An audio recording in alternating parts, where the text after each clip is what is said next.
Hello बच्चों, आप सभी का हमारे YouTube चैनल आइडियल देव क्लासेस में स्वागत है। बच्चों, आज हम आपके लिए विषय गणित कक्षा 10वीं का महत्वपूर्ण प्रश्न पत्र लेके आए हैं, जो आपकी परीक्षा के दृष्टिकोण से बहुत ही महत्वपूर्ण है। तो चलिए देखते हैं।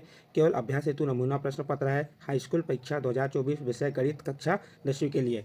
और इसमें आपको देखिए क्या क्या रहेगा। टोटल क्वेश्चन रहेंगे 23 क्वेश्चन रहेंगे, टोटल प्रिंटेड पेज रहेंगे 8, और टाइम जो रहेगा आपका 3 घंटे रहेगा, और मैक्सिमम मार्क्स कितने रहेंगे 75 मीन्स 75।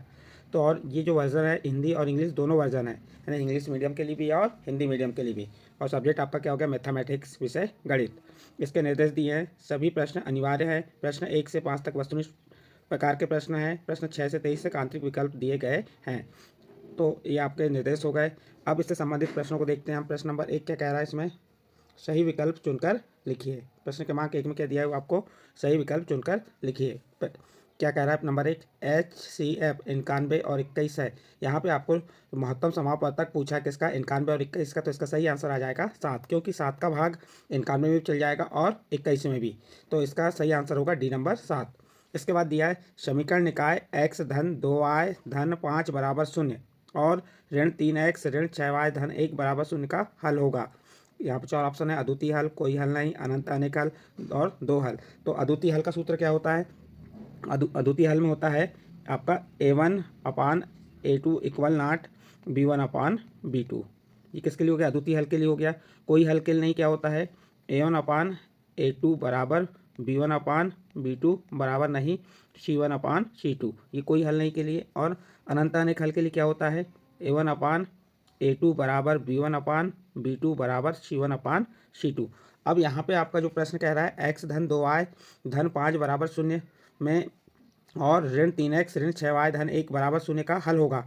तो यहाँ पे देखिए A1 का मान क्या हो गया 1, और A2 का मान ऋण 3 बराबर, इसका मान क्या दिया है, B1 का मान 2, B2 का मान ऋण 6, और C1 का मान कितना है, C1 का मान 5 और C2 का मान 1। 2 एकम 2, 2 तिया 6। तो ये बराबर नहीं आ रहा है। तो इसका सही आंसर हो जाएगा आपका बी नंबर का, कोई हल नहीं। तो इसका बी नंबर का ऑप्शन सही होगा। नेक्स्ट प्रश्न है द्विघात बहुपद ax स्क्वायर प्लस bx धन c के शून्यकों का योगफल। शून्यकों का योगफल का सूत्र होता है ऋण b/a। तो इसका सी नंबर का ऑप्शन सही होगा। फिर है द्विघात समीकरण x वर्ग ऋण 4x धन 4 बराबर 0 के व्युत्क्रम का मान होगा। तो इसको हल करके देख लेते हैं, इसमें व्युत्क्रम का मान क्या होगा। चलिए देखते हैं इसको हल करके। क्या दिया है, एक्स वर्ग ऋण 4x धन 4 में व्युत्क्रम का मान होगा।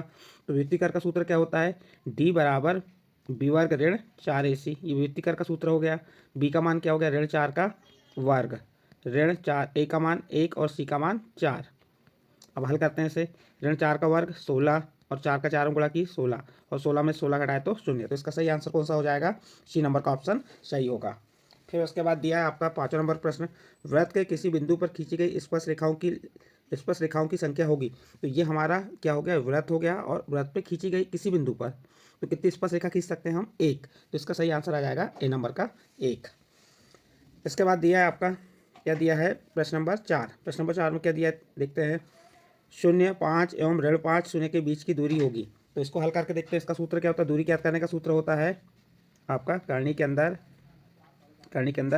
x2 माइनस x1 पूरे का वर्ग धन y2 माइनस, फिर से लिख दे रहे हैं इसका सूत्र क्या होता है। इसका सूत्र होता है आपका करनी के अंदर x2 माइनस x1 पूरे का वर्ग धन y2 माइनस y1 पूरे का वर्ग। तो यहाँ पे आप देखिए x2 का मान कितना है 5, ऋण x1 का मान 0 पूरे का वर्ग धन y2 का मान कितना है 0 ऋण 5 पूरे का वर्ग। ये कितना आ गया, 5 में से 0 घटाए तो 5, और 5 का वर्ग कितना हो गया 25। 0 में से 5 घटाए ऋण 5, और ऋण 5 का वर्ग 25। 25 में 25 को जोड़े कितना आ गया 50, और 50 का वर्गमूल क्या होता है 5/2। तो इसका सही आंसर आ जाएगा बी नंबर 5/2। इसके बाद नेक्स्ट क्वेश्चन देखते हैं। ये हिंदी मीडियम वालों के लिए और ये इंग्लिश मीडियम वालों के लिए भी दिया हुआ है, देख सकते हैं आप। इंग्लिश मीडियम के लिए भी पूरे क्वेश्चन दिए हुए हैं। फिर रिक्त स्थानों की पूर्ति कीजिए, क्या क्या आया है। प्रश्न क्रमांक 2 क्या कह रहा है, रिक्त स्थानों की पूर्ति कीजिए। त्रिघात बहुपद के खालिस्तान शून्यक होंगे, तो त्रिघात बहुपद के 3 घात है तो इसके 3 शून्यक होंगे। कितने शून्यक होंगे इसके? यहाँ पे आंसर में आ जाएगा 3। फिर श्रीधर आचार्य के एक सूत्र प्रतिपादित किया जिसे अब खालिस्तान के रूप में जाना जाता है, तो उसका सूत्र क्या हो जाएगा? x बराबर ऋण b धन ऋण करने के अंदर b वर्ग ऋण 4 AC पूरे के बटे 2 है। ये क्या हो गया? श्रीधर आचार्य ने एक सूत्र प्रतिपादित किया था, उसका सूत्र हो गया। उसके बाद यहाँ पे दिया है आपका 5, 10, 15 का 10वां पद होगा। 10वां पद ज्ञात करना, तो इसका सूत्र क्या होता है?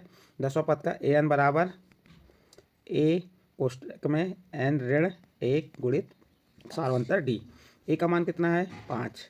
a का मान कितना है? 5 धन n का मान कितना? कौन सा पद कह रहा है? 10 ऋण 1 और d का मान कितना आएगा? सारवंतर कितना है? 5 का।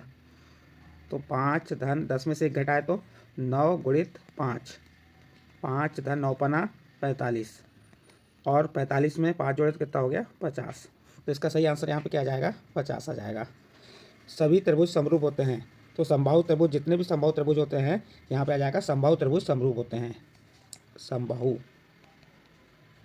इसके बाद एक निश्चित घटना की प्रायिकता होती है, तो एक निश्चित घटना की प्रायिकता क्या होती है? 1 होती है। आर, फिर अगला प्रश्न दिया है आर वाले वृत्त का क्षेत्रफल का सूत्र। वृत्त के क्षेत्रफल का सूत्र क्या होता है? पाई आर का वर्ग। इस प्रकार से आपके यहाँ पर रिक्त स्थान कॉम्पिटिटिव हिंदी मीडियम वालों के लिए और इंग्लिश मीडियम वालों के लिए भी इसी प्रकार से आपको हल करना है। यहाँ पे 3 आ जाएगा, फिर फार्मूला लगा देंगे यहाँ पे जो आएगा। तो ये किसके? हिंदी मीडियम और इंग्लिश मीडियम दोनों के लिए है। इसके बाद क्वेश्चन नंबर कौन से पे आते हैं? 3rd पे। क्वेश्चन नंबर 3rd है सही जोड़ी बनाइए। अब सही जोड़ी का मिलान करते हैं। साइन वर्ग थीटा धन cos वर्ग थीटा का मान क्या होता है? 1 होता है। tan 90 माइनस a का मान होगा cot a। tan 90 minus a का मान क्या होगा? cot a। 5 sec square a, 5 sec square a minus 5 tan square a, इसकी वैल्यू क्या होगी? इसकी वैल्यू 5 होगी, क्योंकि 5 कॉमन हो जाएगा और sec square a minus tan square a का मान 1 होता है। तो 5 का 1 में गुणा की तो 5 आ गया। घनाभ के आयतन का सूत्र क्या होता है? लंबाई गुणित ऊंचाई गुणित चौड़ाई। तो ये घनाभ के आयतन का सूत्र हो गया। वर्ग का क्षेत्रफल a का वर्ग, ये वर्ग के क्षेत्रफल का सूत्र हो गया। PE धन PE का मान होगा, तो इसका मान होगा 1। तो 1 कहाँ पे आ जाएगा आपका? ये इसका मान 1 होगा। तो इस प्रकार से आप सही जोड़ी का मिलान कर सकते हैं। चलिए नेक्स्ट देखते हैं आगे क्या दिया हुआ है। प्रश्न नंबर 4 है प्रत्येक का एक शब्द या वाक्य में उत्तर लिखिए। क्या कह रहा है? शून्यकों की संख्या होगी, तो शून्यकों की संख्या कितनी होगी देखते हैं यहाँ पे। 1, 2, 3, 4। यहाँ शून्यकों की संख्या कितनी हो जाएगी? 4 हो जाएगी। सर्वाधिक बारंबारता वाला वर्ग कहलाता है, तो सर्वाधिक बारंबारता वर्ग वाला बारंबारता वाला वर्ग क्या कहलाएगा? बहुलक कहलाता है। क्या कहलाता है? बहुलक कहलाता है। नेक्स्ट प्रश्न है किसी समानांतर श्रेणी में प्रथम n पदों का योग ज्ञात करने का सूत्र। तो प्रथम n पद ज्ञात करने का सूत्र क्या होता है? s बराबर n/2 बड़े कोष्टक में 2a प्लस n-1 और सारवंतर d। ये इसका सूत्र हो गया। उन्नयन कोण की परिभाषा लिखने को कहा। अगला क्वेश्चन क्या है? उन्नयन कोण की परिभाषा। तो उन्नयन कोण की परिभाषा, जब हम किसी वस्तु को नीचे से ऊपर की ओर देखते हैं तो वहाँ पे कौन सा कोण बनता है? उन्नयन कोण बनता है। फिर अगली है स्पर्श रेखा और वृत्त के उभयनिष्ठ बिंदु को क्या कहते हैं? स्पर्श रेखा और वृत्त के उभयनिष्ठ बिंदु को स्पर्श बिंदु कहते हैं। शंकु के आयतन का सूत्र क्या होता है? शंकु के आयतन का सूत्र 1/3 पाई आर वर्ग एच। ये किसका सूत्र हो गया? शंकु के आयतन का सूत्र हो गया।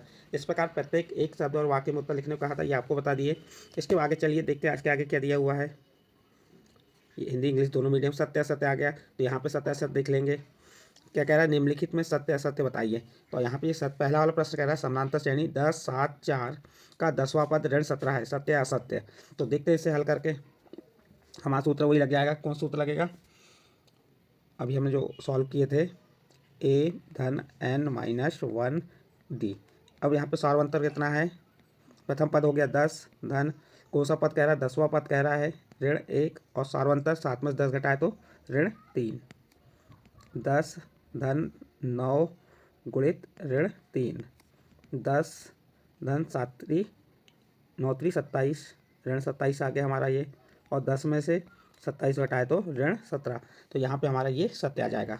समरूप त्रिभुजों का क्षेत्रफल सदैव बराबर होता है, बिल्कुल सत्य आएगा ये। स्पर्श रेखा ही छेदक रेखा है, यह सत्य आ जाएगा। अर्धगोले का आयतन का सूत्र 4/3 पाई आर का घन असत्य है, 2/3 पाई आर का घन होता है। त्रिज्यक खंड के क्षेत्रफल के चाप की लंबाई सूत्र सत्य है। दो समरूप त्रिभुज की संगत भुजाएं समानुपाती होती, ये भी सत्य है। तो इस प्रकार आप सत्य असत्य यहाँ पे बता देंगे।